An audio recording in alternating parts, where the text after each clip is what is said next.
Friends, स्वागत है आपका अपने चैनल सरकारी रिजल्ट्स.com में। फ्रेंड्स, जैसे कि आप जानते हैं कि हम लोग पत्र लेखन पढ़ रहे थे वीडियो री एग्जाम के लिए, तो आज हम क्वेश्चन करेंगे। जितने भी हमने थ्योरीज पढ़ाई थी उसमें बेस्ड क्वेश्चन होंगे और कहीं ना कहीं आपके एग्जाम के लिए बहुत ही बेनिफिट होने वाले हैं। तो आइए ये नियर अबाउट 25 क्वेश्चन करते हैं।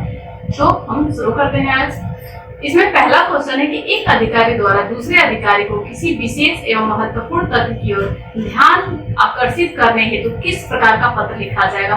तो हमने आपको पहले ही बताया था कि जो है कि एक अधिकारी को दूसरे अधिकारी यानी कि समकक्ष अधिकारी को जो पत्र लिखा जाता है वो पहली बार की मित्रतापूर्ण होता है। ठीक है, इसमें भाषा शैली की बात की जाए तो ये जो है कि इसमें भाषा शैली कौन सा हो जाता है, उत्तम पुरुष हो जाता है। ठीक है, जिसको प्रथम पुरुष भी बोलते हैं। सेकेंड चीज होता है ये कि ये अर्धशासकीय पत्र होता है।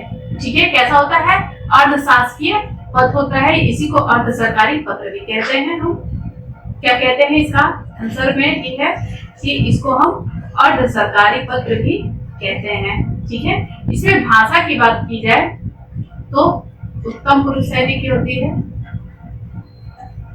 उत्तम पुरुष का होता है। ठीक है, और जो है कि इसमें उत्तम पुरुष को एक प्रथम पुरुष भी बोलते हैं। इसमें मित्रतापूर्ण ढंग से जो है कि इसमें आदेश नहीं दिया जाता है, इसमें मित्रतापूर्ण चीजें होती हैं। कैसा होता है, मित्रतापूर्ण चीजें होती हैं। ठीक है, अब थर्ड चीज की इसमें बात की जाए तो यहाँ पर जो है प्रथम पुरुषों का मित्रतापूर्ण हो गया, और ये जो है कि अंशतः औपचारिक होता है। अगर ये पूछे किस तरीके का होता है तो ये अंशतः क्या होता है, औपचारिक होता है, अंशतः औपचारिक होता है।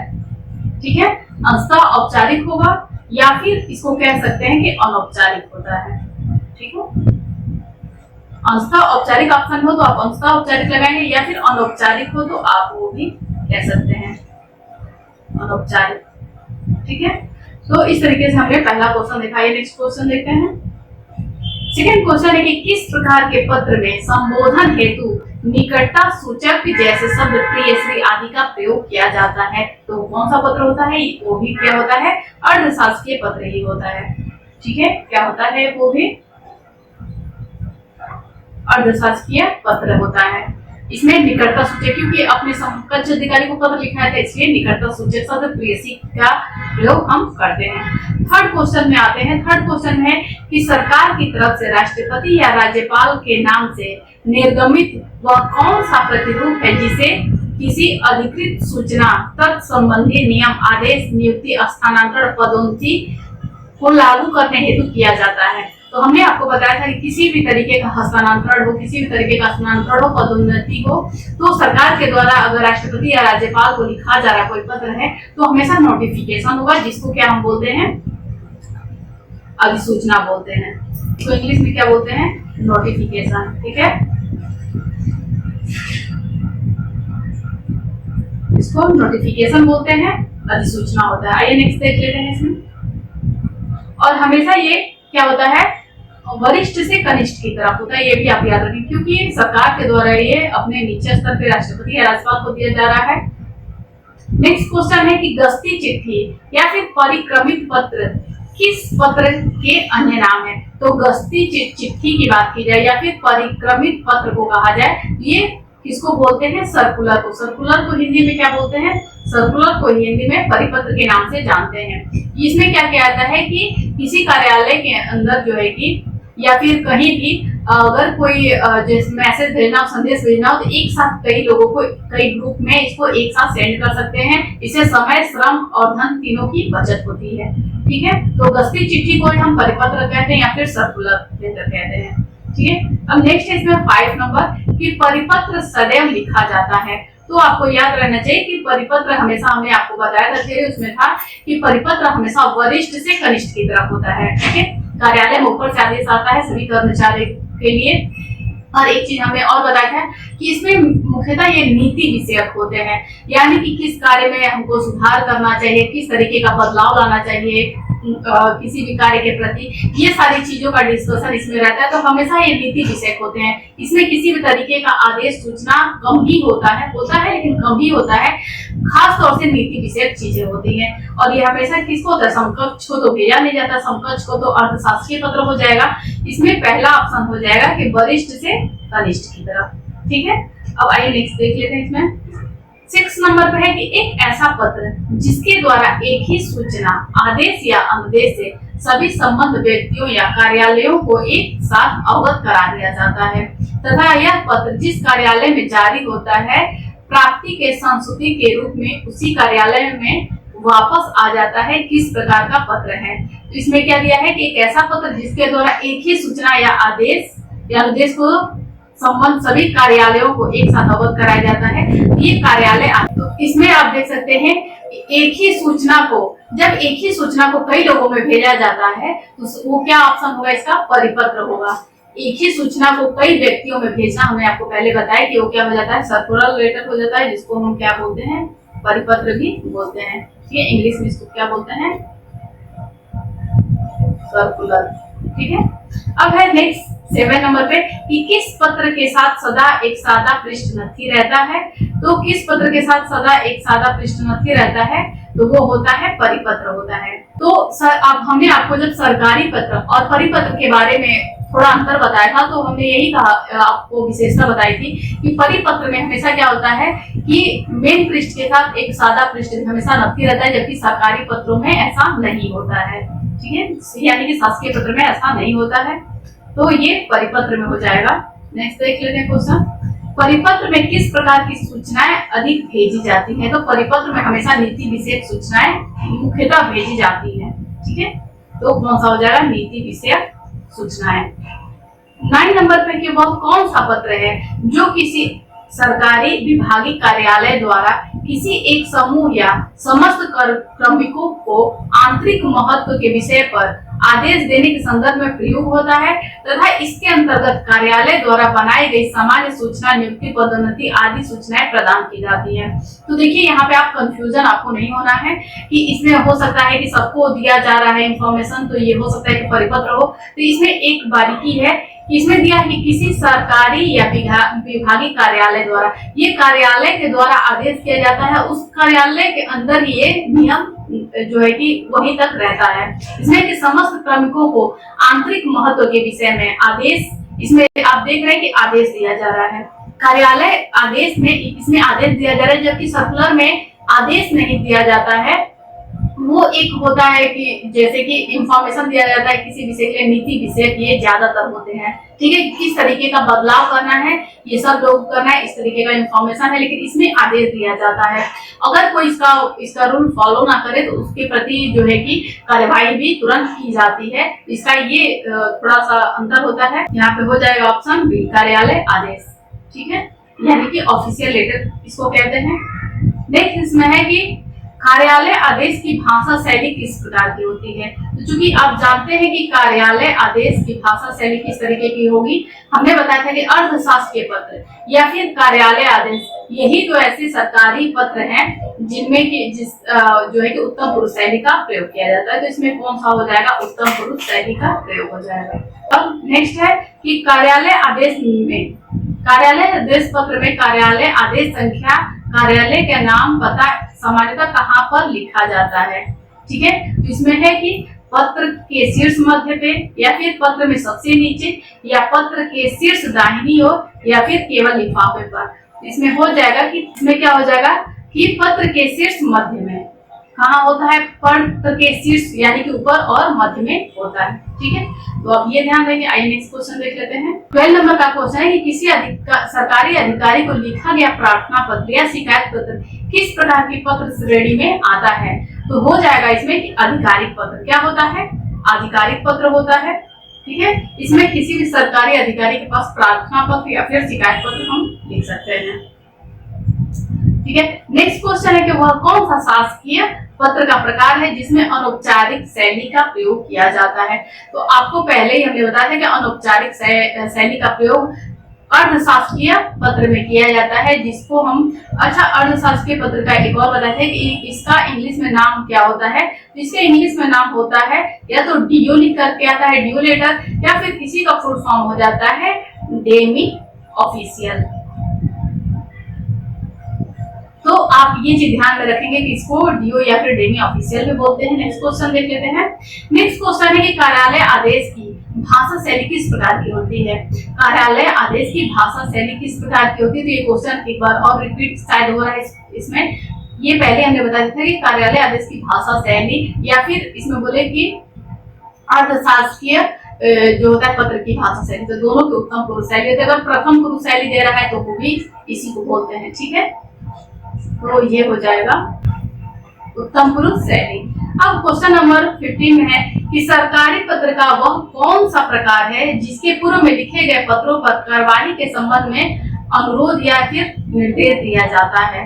सरकारी पत्र का वह कौन सा प्रकार है जिसमें पूर्व में लिखे गए पत्रों पर कार्यवाही के संबंध में अनुरोध या निर्देश किया जाता है। ये कौन सा होता है। तो इसमें हो जाता है, इसको बोलते हैं हम अनुस्मारक पत्र, यानी कि इसमें याद दिलाया जाता है। ठीक है, रिमाइंड किया जाता है अनुस्मारक पत्र में कि इसमें पहले लिखा गया कोई पत्र है उस पर अगर किसी भी तरीके की कार्रवाई नहीं की जा रही तो रिमाइंड इसमें करवाया जाता है और कार्यवाही के संबंध में अनुरोध या फिर निर्देश दिया जाता है कि इस कार्य को जल्द से जल्द किया जाए, या अगर अनुरोध किया जाएगा तो कहा जाएगा कि सर इस पे आप ध्यान दें, इस कार्य को जल्द से जल्द करें, आप पे बहुत ही मेहरबानी होगी। इस तरीके का अनुरोध पत्र भी लिखा जाता है, तो वो अनुस्मारक पत्र होता है। ठीक है, इसमें रिमाइंड कराया जाता है। अगर पहले से कोई पत्र दे दिया गया हो तो लिखा है जिसमें पूर्व से लिखे गए पत्रों, क्या इसमें दे रहा है इसकी विशेषता में जिसमें पूर्व से लिखे गए पत्रों, ठीक है, पर कार्रवाई के संबंध में अनुरोध या निर्देश दिया जाता है, तो ये अनुस्मारक पत्र हो जाता है। नेक्स्ट है कि सरकारी पत्र की भाषा शैली किस प्रकार की होती है। तो सरकारी पत्र की भाषा शैली पूर्णतः औपचारिक होती है। ठीक है, कौन सा होता है, अंशतः नहीं होती है। अंशतः औपचारिक कौन सा होता है, अंशतः औपचारिक अर्धशासकीय पत्र होता है। ठीक है, और जो है कि पूर्णतः अनौपचारिक तो इसमें है नहीं, पूर्णतः औपचारिक तो अनौपचारिक की बात नहीं की गई, पूर्णतः औपचारिक होता है। ठीक है, सरकारी पत्र की भाषा शैली। अब यह है कि सहकारी पत्र की भाषा हो सकती है, कैसी हो सकती है। तो हमने आपको बताया था कि सरकारी पत्र की भाषा शैली हमेशा राजभाषा या फिर वैकल्पिक राजभाषा होगी। अच्छा, उसमें राष्ट्रीय भाषा अगर दिया हो तो गलती से भी आप राष्ट्रीय भाषा नहीं लिखेंगे। ठीक है, अक्सर ऑप्शन में राष्ट्रीय भाषा तो दिया रहेगा, क्योंकि मैक्सिमम गलतियां यहाँ पे होती है, क्योंकि हमने दिमाग में शुरू से ही कुछ ऐसा गलत पढ़ लिया है कि हिंदी हमारी राष्ट्रीय भाषा है। राष्ट्रीय भाषा हिंदी नहीं है, हमारी राजभाषा हिंदी है। तो वैकल्पिक सरकारी पत्र में जो है कि राजभाषा या फिर वैकल्पिक राजभाषा। वैकल्पिक राजभाषा किसको बोलेंगे, तो जो भी उस स्टेट में भाषा को प्रायिकता दी जाती है वो भाषा हो सकती है, या फिर इंग्लिश को भी हम वैकल्पिक राजभाषा में ले सकते हैं, जो कि एक जो है कि ऑफिशियल लैंग्वेज कहा जाता है इंग्लिश को, तो हम वो ले सकते हैं। ठीक है, तो यहाँ पे ऑप्शन सी में क्या आ जाएगा, राजभाषा या वैकल्पिक राजभाषा। नेक्स्ट देख लेते हैं। 18 क्वेश्चन है कि शासकीय पत्र किस शैली में लिखा जाता है। तो शासकीय पत्र याद नहीं कि सरकारी पत्र। ठीक है, आप ये ध्यान देंगे, इसमें बिल्कुल कंफ्यूज होने की जरूरत नहीं है कि शासकीय पत्र अलग होता है, सरकारी पत्र दोनों एक ही चीज है। तो शासकीय पत्र की शैली किस प्रकार की होती है, तो अन्य पुरुष शैली में। हमने आपको ये भी पढ़ाया था कि शासकीय पत्र की शैली अन्य पुरुष शैली में होती है। ठीक है, इसमें होती है अन्य पुरुष शैली होती है। तो आप देख रहे हैं कि जितनी भी क्लासेज आपने पीछे किया हुआ था उसी से सारे क्वेश्चन मिल रहा है, उसमें से एक भी क्वेश्चन बाहर नहीं है। तो इस तरीके से आप अगर क्लासेस नहीं देखे हुए हैं तो प्लीज पीछे की क्लासेस देखें। 2 क्लासेस हैं, 2 लेक्चर हैं, आपका ये सारा क्वेश्चन अपने आप ही क्लियर हो जाएगा और इनमें से ही क्वेश्चन आने हैं। ठीक है, तो अब क्वेश्चन नंबर 19 देखते हैं कि शासनादेश के संबंध में के ठीक नीचे क्या लिखा जाता है। ठीक है, क्या लिखा जाता है, विषय लिखा जाता है, या फिर विभाग अनुभाग नाम एवं दिनांक लिखा जाता है, या फिर पत्रांक या फिर कार्यालय का नाम लिखा जाता है। इनमें से क्या लिखा जाता है। तो शासनादेश के संबोधन के ठीक नीचे, उसमें जो भी संबोधन किया जाता है उसके ठीक नीचे हम क्या लिखते हैं, विषय नहीं लिखते हैं, विभाग अनुभाग नाम एवं दिनांक लिखते हैं। तो इसमें हम ऑप्शन नंबर क्या सही हो जाएगा, ऑप्शन नंबर इसमें बी सही हो जाएगा। ठीक है, कि उसमें हम जब भी शासनादेश में संबोधन होता है तो उसके नीचे विभाग या फिर वो जो भी अनुभाग है उसका नाम और दिनांक उसके नीचे लिखा जाता है। ठीक है, तो आइए नेक्स्ट देख लेते हैं। क्वेश्चन नंबर 20 है कि अर्थशास्त्रीय पत्र की भाषा शैली किस प्रकार की होती है। तो अगर देता है इसमें कि औपचारिक, अनौपचारिक, अंशतः अनौपचारिक या फिर निर्धारित नहीं, तो इसमें आप लिखेंगे ऑप्शन नंबर बी, अंशतः औपचारिक होता है। अगर यहाँ पे सी नंबर पे अंशतः औपचारिक दिया होता तो हो सकता था, क्योंकि उसमें जो है कि दो समान पद के अधिकारियों के बीच बात हो रहा है, तो उसमें ऐसा नहीं कि बिल्कुल अनौपचारिकता होती है, उसमें अंशतः औपचारिकता भी होती है, लेकिन पूर्णतः औपचारिक नहीं होता है, उसमें अंशतः औपचारिक होता है। तो यहाँ पे ऑप्शन नंबर बी सही होगा, क्योंकि इसमें अनौपचारिक दिया हुआ है, तो ये ऑप्शन नंबर बी से होगा, या तो अनौपचारिक होगा या फिर अंशतः औपचारिक होगा, ये चीज आप ध्यान रखेंगे, ठीक है। क्वेश्चन नंबर 21 है कि अर्थशास्त्र के पत्रों की भाषा शैली किस प्रकार की होती है। तो देखिए, अगर मध्यम पुरुष भी ऑप्शन में, ऐसे तो आप अर्थशास्त्र के पत्रों की भाषा शैली में हमेशा उत्तम पुरुष, प्रथम पुरुष का देंगे, ठीक है, वो तो सही है, लेकिन अगर इसमें मध्यम पुरुष को दे रहा है, तो मध्यम पुरुष का क्या होता है कि जिसके पास हम पत्र लिखते हैं उसके बारे में, जैसे कि आप ऐसा करें महोदया, हमसे ये चीजें हुई हैं, आप ऐसा करें, इस कार्य को ऐसा करें, प्रिय बंधु, हम आपके कार्य जो है कि आपके विभाग में इस तरीके की बातें सुनने में आए थे, तो कृपया आप उस पर ध्यान दें, इस तरीके की अगर बातें की जा रही हैं, तो उत्तम पुरुष, मध्यम पुरुष चूंकि अन्य पुरुष के पास साथ भी होता है और उत्तम पुरुष के साथ होता है, मध्यम पुरुष कौन होता है, जिसके पास हम लिख रहे हैं, तो जिस किसी के पास तो लिख रहे हैं हम, तो उनके लिए आप, तुम इत्यादि का प्रयोग होता है, वही उत्तम पुरुष होता है। इसलिए इस अवसर में अभी तक आपने देखा कि अर्थशास्त्र के पत्रों की भाषा शैली हम ऊपर ही क्वेश्चन करा चुके हैं, लेकिन इस क्वेश्चन कराने का क्या मतलब था कि अगर कहीं उत्तम पुरुष और मध्यम पुरुष आता है, तो आप ऑप्शन नंबर डी देख रहे हैं कि ए भी दोनों, तो आप इसको करेक्ट करेंगे। ये नहीं है कि आप उत्तम पुरुष को करके आप ऑप्शन चारों देखेंगे, अगर उसमें उत्तम पुरुष है तो आप ए बी दोनों कर देंगे, ठीक है, जिस तरीके से ऑप्शन दिया होगा, तो इसमें ऑप्शन नंबर डी हो जाएगा, क्योंकि हम मध्यम पुरुष के पास लिखते हैं, इसलिए मध्यम पुरुष तो दोनों में इंक्लूड होता है, तो इस तरीके का ऑप्शन आते हैं, तो आप वहां पे दोनों लेंगे, ठीक है। नेक्स्ट देखते हैं, इसमें क्वेश्चन नंबर 22 है कि अर्थशास्त्र के पत्र किस प्रकृति के होते हैं, ठीक है, सार्वजनिक होते हैं, गोपनीय होते हैं, या ए भी दोनों होते हैं, या फिर प्रकृति निर्धारित नहीं है। ऐसा नहीं है, हमने आपको अर्थशास्त्र के पत्र में बताया था कि इस पत्र को जो है कि गोपनीयता इस पत्र में रखी जाती है, ये इसकी विशेषता होती है, गोपनीयता रखी जा रही है, दो समान अधिकारियों के बीच बात हो रही है, मित्रतापूर्ण बात हो रही है, और गोपनीयता रखी जाती है कि इस कार्य में किस तरीके का जो है कि हमें बदलाव करना है, तो उसको दो अधिकारियों के बीच या किस कार्य पे एक्शन लेना है, एक दूसरे को बताना है, तो इस कार्य को दोनों के बीच ये गोपनीयता रहती है, ठीक है। तो इसको गोपनीय पत्र भी कहते हैं। इसमें तो अर्थशास्त्र के पत्रों की प्रवृत्ति में जो है कि गोपनीय पत्र भी इसको कहा जाता है, ठीक है। और सार्वजनिक पत्र की बात करें, जो भी नोटिफिकेशन या फिर सूचना होता है, उसमें हमेशा जो है कि समाचार पत्रों या फिर राजभाषा जो है कि पत्र में उसको प्रकाशित किया जाता है, ताकि अगर किसी भी तरीके की कोई पदोन्नति हो रही है या फिर किसी को सम्मान दिया जा रहा है, किसी का स्थानांतरण एक जगह से दूसरे किसी अधिकारी का हो रहा है, तो उसको जो है कि प्रकाशित किया जाता है, ताकि आम जनता के बीच वो चीजें जाए। जैसे कि किसी का भी किसी जिले से दूसरे जिले में ट्रांसफर होने वाला है, वो चीजें हम जो है कि समाचार के माध्यम से, न्यूज के माध्यम से जान जाते हैं, तो उसको सार्वजनिक किया जाता है। जबकि यहाँ पे अर्थशास्त्र के पत्र में दो अधिकारियों के बीच जब बात हो रही है, तो उसको गोपनीय रखा जाता है, ठीक है, ये गोपनीयता पत्र होता है। अब है कि अर्थशास्त्र के पत्र में पत्र संख्या कहाँ पर अंकित किया जाता है।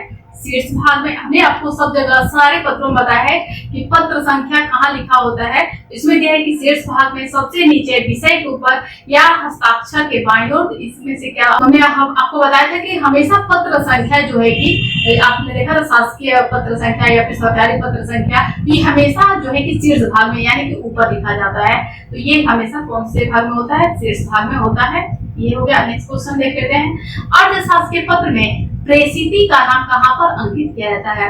अच्छा, प्रेषक और प्रेषिती में क्या अंतर होता है, हमने आपको वो भी बताया था। तो प्रेषक जो लिखता है पत्र वो प्रेषक होता है, जिनके पास पत्र भेजा जाता है वो प्रेषित कहलाते हैं या फिर प्रेषिती कहलाते हैं। इनका नाम कहाँ पर अंकित होता है, शीर्ष बाईं ओर, शीर्ष दाहिनी ओर, हस्ताक्षर के बाईं ओर, या फिर कहीं भी नहीं। अर्थशास्त्र के पत्र में हमेशा प्रेषिती का नाम हस्ताक्षर के बाईं ओर अंकित किया जाता है। कहाँ पे किया जाता है, हस्ताक्षर के बाईं ओर, ठीक है, यहाँ पे प्रेषिती का नाम होता है। अब है कि अर्ध सरकारी पत्र किसके द्वारा किसको लिखा जाता है। तो अर्ध सरकारी पत्र हमेशा बताए थे कि एक अधिकारी द्वारा दूसरे अधिकारी को लिखा जाता है, यानी कि समान पद के होते हैं, इसलिए मित्रतापूर्ण होता है। तो इसमें है कि एक अधिकारी द्वारा दूसरे अधिकारी को, तो ऑप्शन नंबर ए इसमें सही हो जाएगा, ठीक है। इस तरीके से हमने 25 क्वेश्चन किए। उम्मीद करती हूँ कि ये आपके लिए बहुत ही उपयोगी साबित होंगे। अगर आपको क्लासेस पसंद आते हैं तो प्लीज लाइक करें, सब्सक्राइब करें, ज्यादा से ज्यादा शेयर करें और ऐसे क्वेश्चन लगातार हम आपके एग्जाम तक लेके आते रहेंगे। Thank you for watching this video.